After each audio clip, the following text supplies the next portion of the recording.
कहने को तो इंडिया अनेकता में एकता वाला देश है, यानी कि सर्वधर्म समभाव, जिसमें सभी धर्मों को एक समान होना चाहिए। लेकिन अक्सर धर्म के नाम पर नेता अपनी राजनीति की रोटी सेका करते हैं। हेलो दोस्तों, मेरा नाम दीपक। यार अपने चैनल पर इसी तरह के अमेजिंग कंटेंट मैं लाते रहता हूं। तो यार चैनल पर नहीं हो तो चैनल को अभी सब्सक्राइब कर लो, क्योंकि यार आपके लिए तो फ्री है, बट यार इससे आपके भाई की काफी हेल्प हो जाती है। हाल ही में सरकार एक नई पॉलिसी इंडिया में लाने जा रही है, जिसे इंडिया में काफी पहले आ जाना चाहिए था। इंडिया में धर्म के नाम पर जो लड़ाइयाँ होती हैं, उसका सीधा सा असर कहीं ना कहीं हमारी इकोनॉमिकल ग्रोथ पर पड़ता है। अब सरकार एक नई पॉलिसी यानी कि यूसीसी, यूनिफॉर्म सिविल कोड, समान नागरिक संहिता इंडिया में लाने जा रही है। क्या इस नई यूसीसी यानी कि नई पॉलिसी के जरिए सरकार अपनी 2024 की राजनीति की रोटी सेकना चाहती है, या फिर यूसीसी के जरिए वाकई में इंडिया की जनता को कुछ फायदा होने वाला है? तो चलिए यार दोस्तों, इन्हीं सभी क्वेश्चनों को लपेटते हुए और देश की जनता को नमस्कार करते हुए करते हैं वीडियो की शुरुआत और करते हैं वीडियो में ज्ञान की बरसात।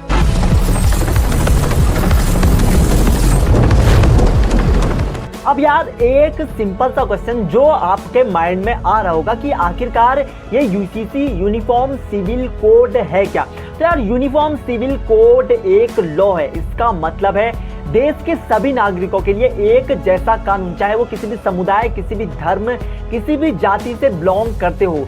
यानी कि एक देश एक कानून, यही यूसीसी यानी कि यूनिफॉर्म सिविल कोड का प्रिंसिपल है। तो यार जब किसी भी देश में यूसीसी लागू होता है तो उस देश के सभी नागरिकों के लिए शादी, तलाक, एडॉप्शन और प्रॉपर्टी का बंटवारे जैसे नियम सभी धर्मों के लिए एक जैसे होते हैं। तो यार अभी तक इंडिया में सभी धर्मों के हिसाब से उनके धर्म ग्रंथों के अनुसार सब धर्मों के अपने अलग अलग नियम कानून है। जैसे नंबर 1 हिंदू मैरिज एक्ट, जैसे अगर आप एक हिंदू हैं तो आप एक ही शादी कर सकते हैं, 2 शादियां करना क्राइम है। नंबर 2 मुस्लिम पर्सनल लॉ, जैसे अगर आप एक मुस्लिम हैं तो आपको 4 शादियां करना अलाउ है। और नंबर 3 क्रिश्चियन मैरिज एक्ट और ईटीसी एक्स्ट्रा।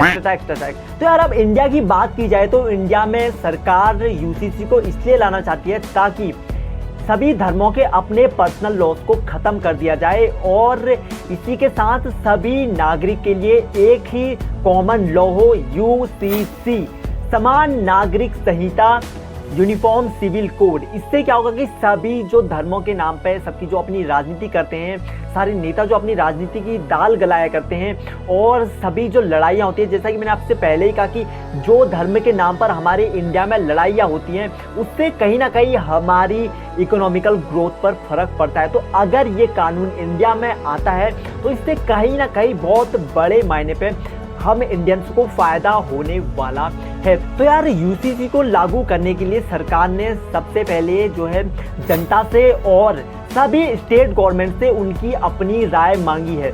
सरकार ने कहा है कि यूसीसी को लागू सेंट्रल गवर्नमेंट नहीं बल्कि स्टेट गवर्नमेंट करेगी। उसको स्टेट गवर्नमेंट को यूसीसी लागू करने के लिए राइट्स दिए गए हैं। और एक गुड न्यूज़ तो ये भी है कि हमारे इंडिया के स्टेट उत्तराखंड सरकार ने इस यूसीसी को लागू करने की पहल शुरू भी कर दी है। लेकिन कुछ लोग यूसीसी का इस तरीके से विरोध कर रहे हैं कि लगता है इनका वोट बैंक सिर्फ धर्म की राजनीति से चलता है।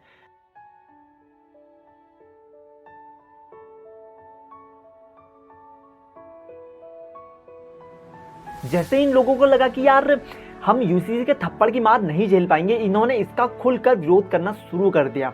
तो चलिए यार जानते हैं कि क्या इन लोगों का घुंघरू बजाना सही है या फिर यूसीसी के आने से देश में एक बहुत बड़ा बदलाव होगा। और तो यार जैसा कि मैंने आपसे कहा कि सरकार क्या यूसीसी के जरिए अपने 2024 की राजनीति की रोटी सेकना चाहती है? क्या सरकार को इससे पहले यूसीसी इंडिया में लाने की याद नहीं आई?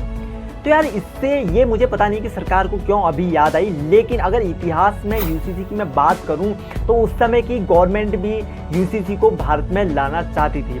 लेकिन जब भारत आज़ाद हुआ, इंडिया आज़ाद हुआ, तो उस समय कुछ ऐसी कंडीशंस थी देश में, धर्म के नाम पर बहुत दंगे फसाद हो रहे थे। तो उस समय की सरकार ने जब हमारा जो है संविधान बना तो भीमराव अंबेडकर और उनके जो साथी थे उन्होंने यूसीसी के कानून को आर्टिकल 44 में ये लिखकर छोड़ दिया कि ये जो है यूसीसी का कानून आने वाली सरकारें देश के हर कोने में लागू करवाएंगी।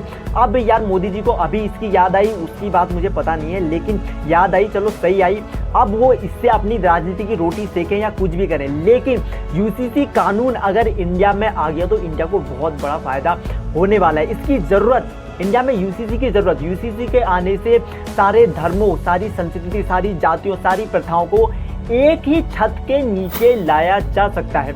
और आप ये भी आपको पता होगा कि एक ही घर में दो अलग अलग नियम हो, अगर एक ही घर में दो अलग अलग नियम हो जाएं तो उस घर का क्या हाल होगा। वैसा ही हमारे देश की स्थिति है कि एक ही देश में इतने सारे धर्मों के अलग अलग नियम कानून हैं, जिसके कारण आपको पता ही है कि दंगे फसाद जैसी सिचुएशन अक्सर हमारी कंट्री में हो जाती है। तो यार यूसीसी के जरिए इन सारे जो है दंगे फसाद जैसी कंडीशंस को हम ख़त्म कर सकते हैं और हमारा देश जो है अंदर से ही मजबूत हो सकता है।